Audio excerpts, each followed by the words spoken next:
Hello guys, welcome back to my channel Rapsam Vlogs. So guys, সবাই রাতের 6টা 24 হইছে। এই রাতে আমি যাইছো আতাবড়ি সিনেমা সাবলে ডঙ্কি নন রিলিজ তো গাইস তেনালি ব্লগ বুঝি দেন যাওয়া লাগে ব্লগ তো গাইস সবাই ফিরে রাতে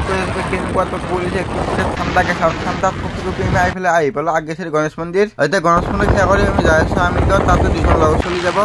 তো গাইস পুলিশ আগে গাইস রাস্তা একদম দেখানো তো করছে গাইস আমি আই বলো আমি আর এটা দুটা চলে যাব না লগৰ আৰ সেই জায়গা আমি ৰখি আছো ইয়াতে আৰু এনেকুৱা নিকুৱলি দিছে এইফালে আমাৰ গাঁৱৰ পিনে ইমান নাই বাৰু কিন্তু এইফালে গুৱাহাটী পিনে আজি একদম মানে কুৱলি দিছে হাত টেকি পৰি গৈছে এই গ্লভছ পিন্ধিয়া নাই না মানে হাত মোজা তো পুৰা একদম ঠাণ্ডা একদম বৰফ পৰা যেন দিছে আজি আৰু এতিয়া চিনেমা চাব যাম তো আপোনাৰ চাই থাকক তো গাইস সবাই দুটা আইগা আৰু এটা ক্যামেৰা লাস্ট কৰে ক্যামেৰা মাস্টাৰ কৰেছে এখন বাৰু বলক আৰু এতিয়া আমি আই বলক ব্ৰিজ আৰু ফলে সামনে পুরা পুলি ধরে একদম দেখানো পাওয়া যাচ্ছে এখন পুরো যাইছে একদম দরগা সামনে সিনেমা আদাবের সামনে বিশাল কিন্তু এত বলে কি এটা সেন্ট্রাল মলত আর আমি যাইছি সেন্ট্রাল মলে বলক তো সবাই এখানে আমি আই বলো সেন্ট্রাল মল আর আমি এটা প্রথমে গাড়ি পার্কিং করেছে বিষয়বারে লাগিব তো গাইস বিল্ডিং ঘুরি গেছে আইছো আর ফাইনালি গাইস পার্কিং করে দিল গাড়ি ইয়াতে আর সবাই এত বড় সেভ থাকিব আর এফালে সবাই কি মান ডাঙৰ এটা হে পাৰ্কিং এৰিয়া হয় আৰ তো আপোনালোকে আইলে গাড়ি থব পাৰিব বহুত ডাঙৰ এৰিয়া হয়তো আৰ এতিয়া আমি যাই আছো ওপৰ লৈ লিফট আৰ আমি লিফট উঠি গেলো আৰ আমি যাই আছো ডাইৰেক্ট 7 নম্বৰ ফ্লোৰত আৰ 7 নম্বৰ ফ্লোৰত সিনেমা হলছে যে তালৈকে বলক আৰ আমি আই পালো 7 নম্বৰ ফ্লোৰ সবাই আৰ আমি 7 নম্বৰ ফ্লোৰত আইবার আর ফেলে সবাই মলটো পুরো লাইট সেট দিয়ে ধুনিয়া করে দিছে আর মলটো পাইছ কত কি আছে সকলো ঘুরি বলে চাইলো আর পাছত আমি সিনেমা সামাই ফেলে লেখা আছে সবাই ডঙ্কি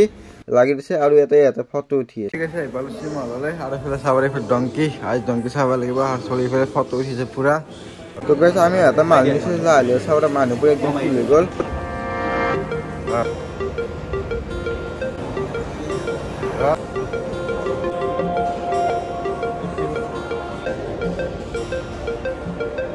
তোরে ফেলে সবাই দিনে গিটার গাইস কাবলে গিটার লাগি এর ফেলে যাব পারিব সবারে আর ওইতে আমি খুমা আইলো অডিটুট আর আমার সিটটো বিছাই লব লাগিব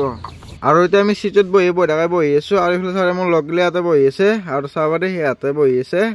সবাৰে আৰ আগৰ ফলে সব পুৰো এডভান্টেজ মাৰি সিনেমা চলিব আৰ তোৰ কাছে আমি সিনেমা চাইলো কাৰণ কি আমাৰ সিনেমা দেখুৱা না কারণ সিনেমা দেখিলে কপিটি লাগিব ভিডিওটো গাইস ফাইনালি আমি আইবালে সিনেমা চা ঘৰলে আৰ ভাই সিনেমা চা কেনেকুৱা লাগিল তো সিনেমাখন চাই সঁচাকৈ বহুত বেছি ভাল লাগিছে আৰু আপোনালোকেও চাব কাৰণ এই সিনেমাখন যিখন ডঙ্কি আৰু এই সিনেমাখন মানে এটা ৰিয়েল কাহিনীৰ পৰা বনোৱা হৈছে আৰু খুব ধুনীয়া এটা মেছেজ আছে এই সিনেমাখনত তো গোটেইখিনি বাৰু আমি নকওঁ কাৰণ আমি যদি কৈ দিওঁ গোটেইখিনি তো আপোনালোকে সিনেমাখন চোৱাত ইণ্টাৰেষ্ট নাপাব তো আপোনালোকে নিজে হলত যাব ফেমিলি একেলগে লৈ যেনে চাব যাব পাৰিব তো কোনো টেনশন নাই একদম খুব ধুনীয়া সিনেমা হয় বেছি অ্যাকশন নাই জাস্ট রিয়েল কাহিনী এটা আছে তো আপোনালোকে গৈ সিনেমা হলত ধুনীয়াকৈ চাব